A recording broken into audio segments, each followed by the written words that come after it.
Hola, gente linda. Hello, beautiful people. Hola is hello in Spanish, just in case some people don't know that greeting. And gente linda means beautiful people in Spanish.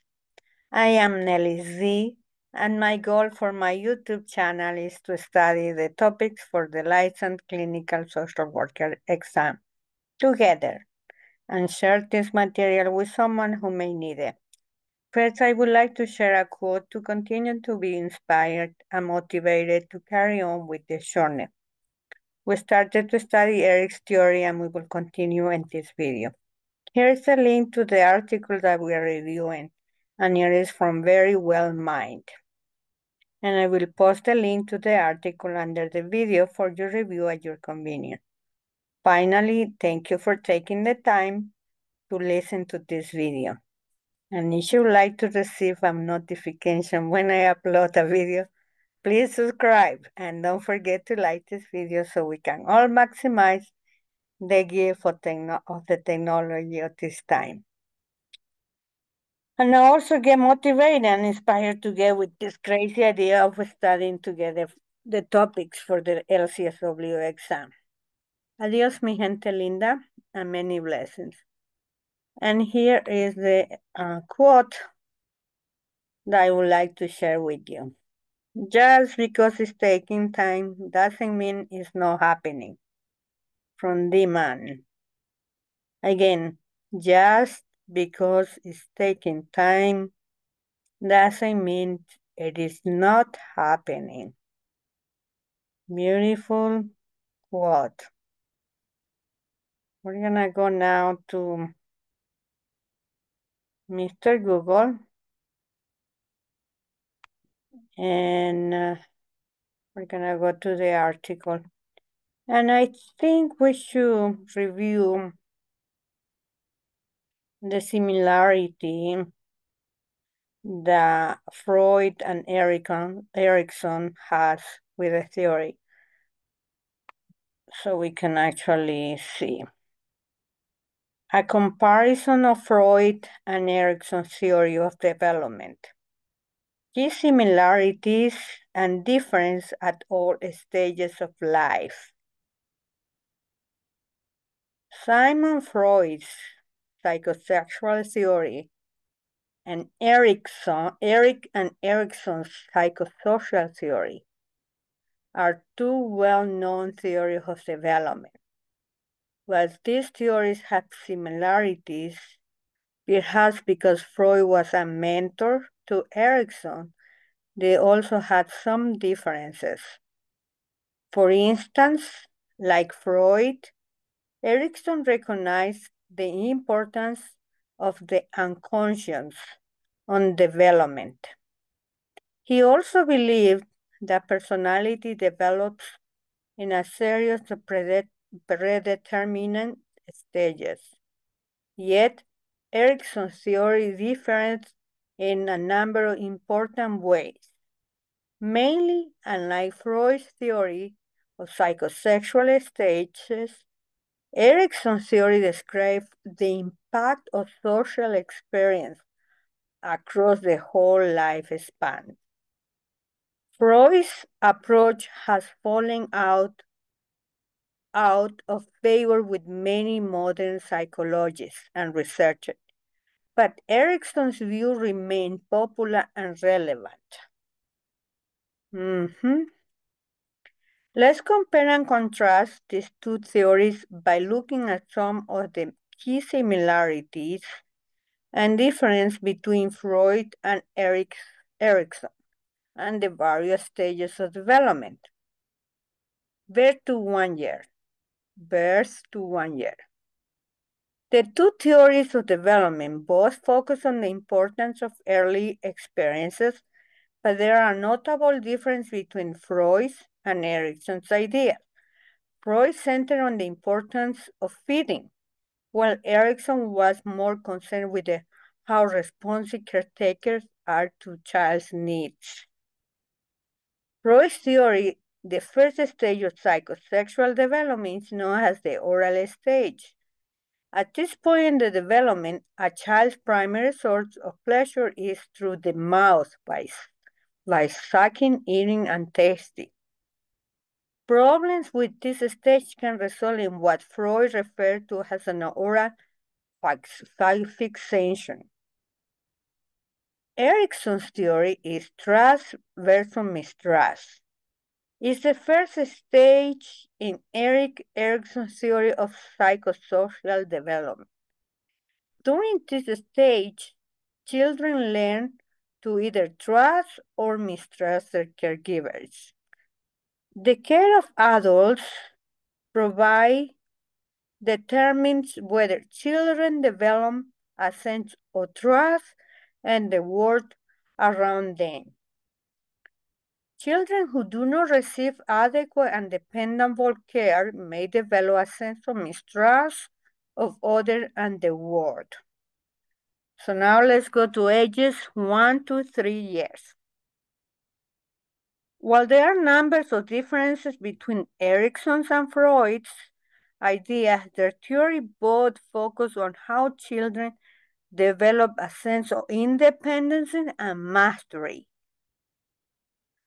Freud's theory, the second stage of psychosexual development is known as the anal stage.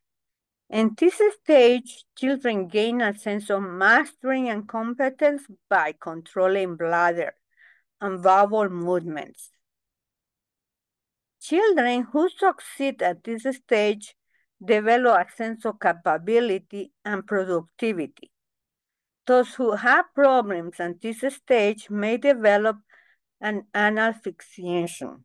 As adults, they might be excessively orderly or messy.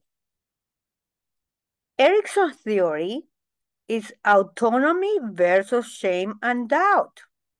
It's the second stage of psychosocial development. During this stage, children become more mobile.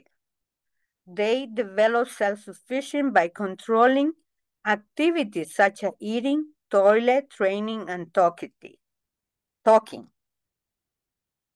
Children who are supported in this stage become more confident and independent. Those are criticized, are overly controlled, are left doubting themselves. Ages to 3 to 6 years. They're so cute. During the preschool and early elementary years, Freud's theory was much more concerned with the role of the libido. Erikson's theory was more focused on how children interact with parents and peers.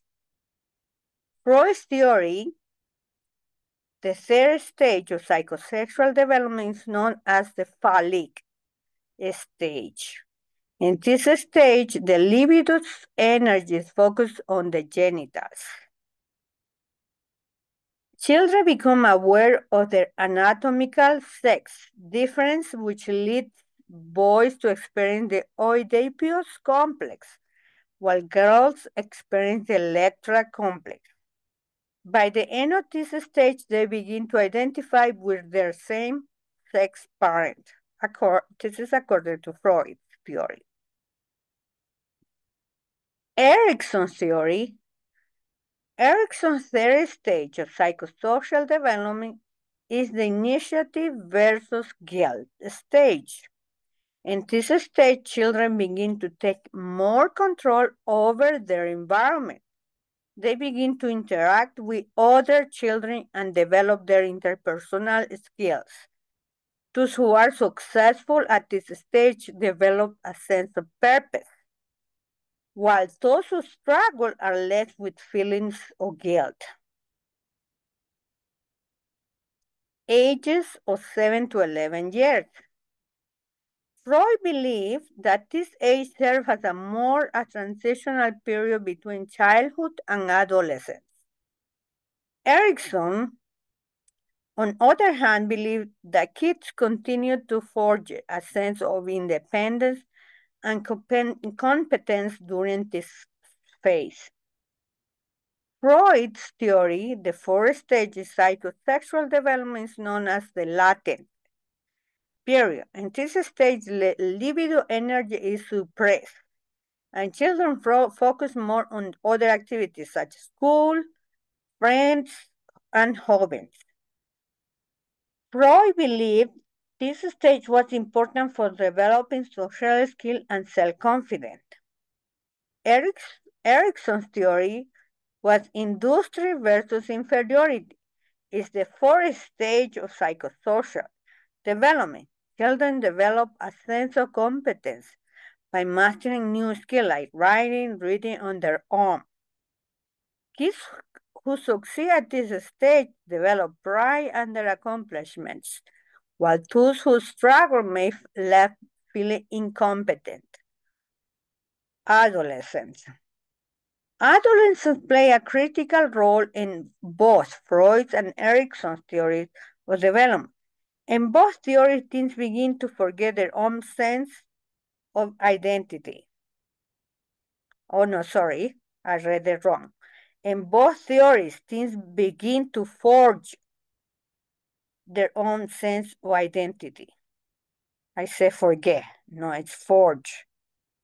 So, in this stage, which is the industry versus inferiority for the Erikson, and for the Freud is the latent period. Okay? Freud's theory, the fifth stage of psychosexual development, is known as the genital stage. It is the time when adolescents begin to explore romantic relationships.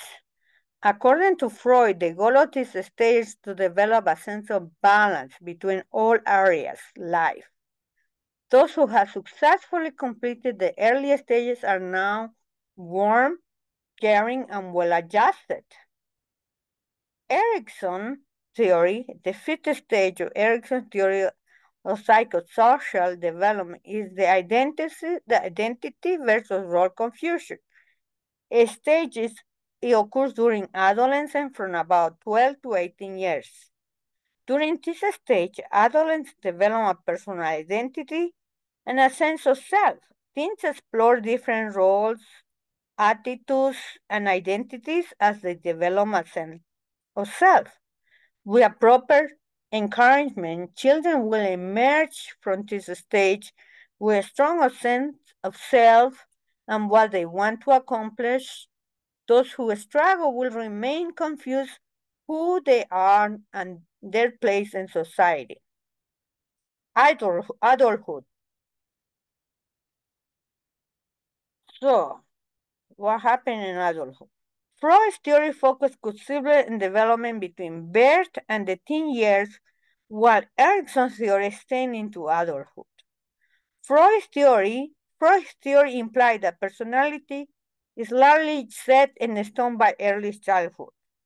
According to Freud, the genital stage lasts through the adulthood. The goal is to develop balance between all areas of life. So according to Freud, that's it. In the genital stage, that's it. That's the whole stage for adulthood. But Erikson expands. That's the nice thing about the Erikson theory. Erikson took a lifespan approach and believing that development continues even in old age. His theory includes the three additional stages that span adulthood: intimacy versus isolation. Young adulthood seek out romantic love and companionship. Generality versus externation. Middle age adults nurture others and contribute to society. And integrity versus despair. Older adults reflect on their life, looking back with a sense of fulfillment or bitterness. So, and here is a word from Very Well, which is the website that I read.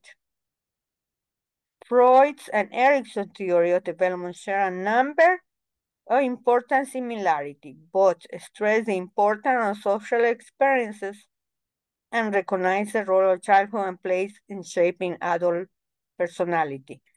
Unlike Freud's psychosexual approach, Erikson's psychosocial stage theory took a more expansive view of development, encompassing childhood, adolescence, and adulthood. While Freud believed that development was largely completely fairly early on, Erikson felt that it was a process that continued through the entire course of a person's life.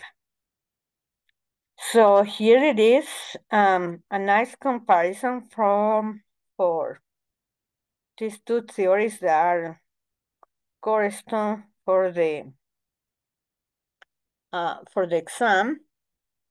We're gonna stop here for this video, and don't forget to like and subscribe for my channel, and see you next time. And happy holidays, by the way. Hope that you have a great Merry Christmas and a Happy New Year. God bless you.